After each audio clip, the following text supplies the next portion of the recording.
Hello, in this video, we're going to be talking about the lysosomes, the cytoplasm, the cilia, and the perioxysms. So let's not waste any of your time. Let's get right to it.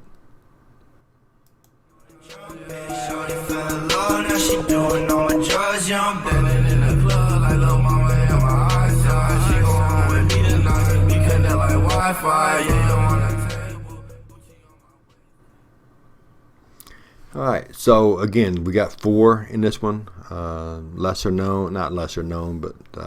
detailed. So we got 4 in one, starting with the lysosomes. Now, when we're talking lysosomes, which you've already mentioned, part of the endomembrane system.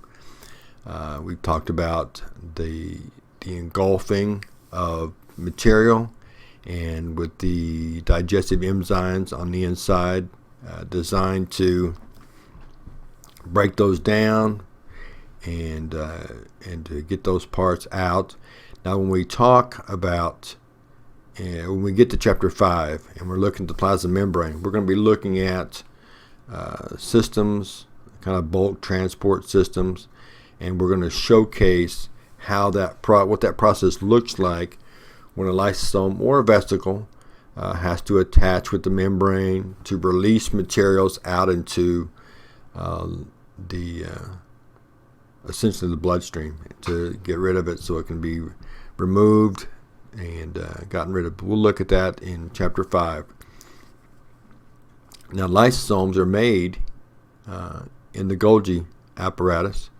Okay, and again, they've got those digestive enzymes, the idea of breaking down macromolecules or molecules of any kind is their function.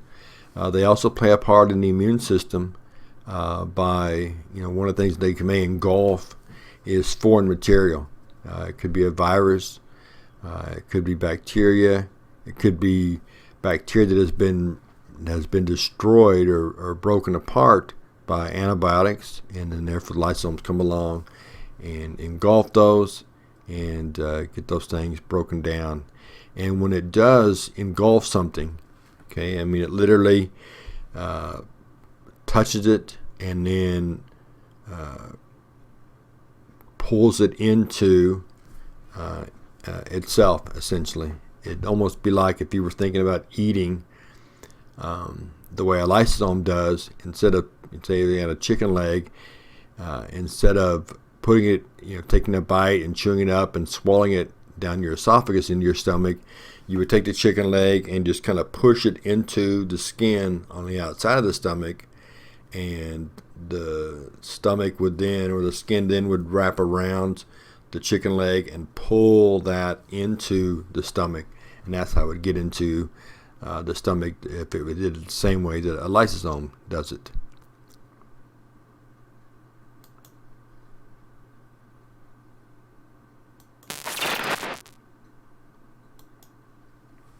Okay, but here is this is the macrophage. Macrophage is part of the immune system, and this is how it incorporates lysosomes, or how it does its job by using lysosomes. You can see in the picture that the macrophage kind of has an opening, and that foreign material has entered the macrophage, and then the lysosome comes along and engulfs that foreign material, and then in essence breaks it apart, and then you can see it goes to the exit area and just releases it out. But that's the idea of how the immune system can assist or help the immune system in that manner.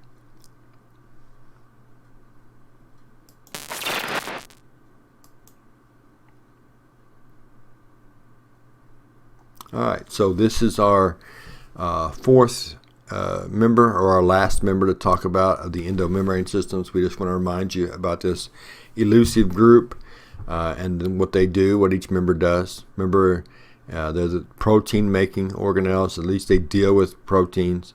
Ribosomes make them. Raphiar modifies them. Golgi packages them up. And in some manners, in the vesicles, which kind of lysosomes are lumped with, are the trucks, and the proteins get in there and they're transported. But then lysosome also can break them down as they're old and worn out.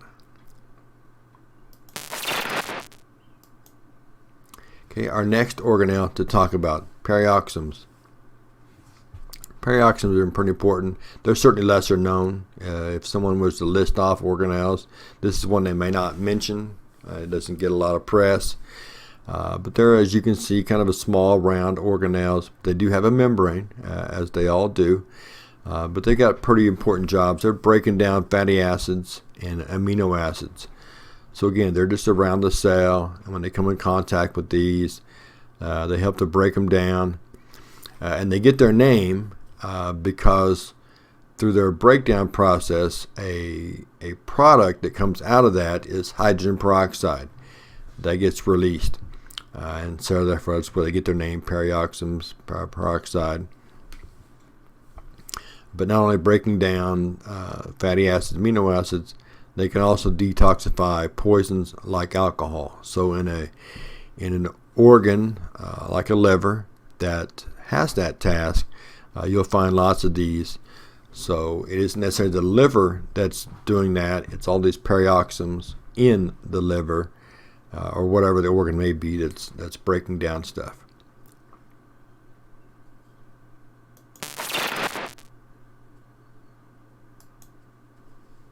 Okay, this next organelle we've already mentioned during the prokaryotic, eukaryotic talks. We talked about the flagella, and it's a super important organelle for motion, long hair-like structure, and as I mentioned in the previous video, you can think boat motor. When it's whipping around, where's my hand at? There it is. When it's whipping around, it can propel, in this case, the bacteria into a particular direction. But if you want to think transportation, think boat motor, one large powerful motor moving the boat in a particular direction. Our next organelle to talk about is the cilia. Cilia, again, used for motion. Okay, but when you think about this as far as motion, because they have many, they have lots of them, as you can see there in that picture beside me. Think about the movies that you've seen with those big Viking ships as they're going across the ocean, and they've got 10, 15, 20 people on each side with those long oars rowing in unison. You got the guy in the front or back going row, row, to keep that rhythm going. That's like cilia. Lots of them. Just kind of moving, helping to move us around. But again, short, hair-like structures as opposed to the flagella, which is long. So you also have another role when they're inside of systems or organs like your nostril, okay, or the intestines. They can help move products. So like your nose hairs or cilia in your nostrils can help to trap dust. If it's in your intestines, it can help to move food along the process.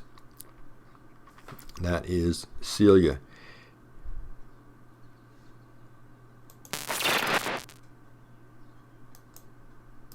Okay, one thing we want to think about, make sure that we understand, is the differences between the flagella and the cilia. Now, they're both microfilaments. Microfilaments may not be a word that you're familiar with, but that is an upcoming organelle that we're going to talk about. But they are microfilaments, so they're the same structure, but just have different arrangements. Obviously, the height alone, the length alone, will tell you that. So they're made from the same thing, but different structures. Flagella are long, okay, and there can just be one, polar, or as we saw the Pedrotrichus, there can be many on both ends, one on both ends, one on either end, a bunch on one end, bunch on both ends. Pretty variation, lots of variations there. But cilia is short, and they are many. But again, microfilaments, just different structures One's long, flagella. One's short, cilia. Can be just one. Excuse me, or there can be many. Well, that's our video over the lysosomes, flagella, perioxums, and cilia. Next time we get together, we'll be looking at number 8, the cytoskeleton and the cytoplasm. So we'll see you then.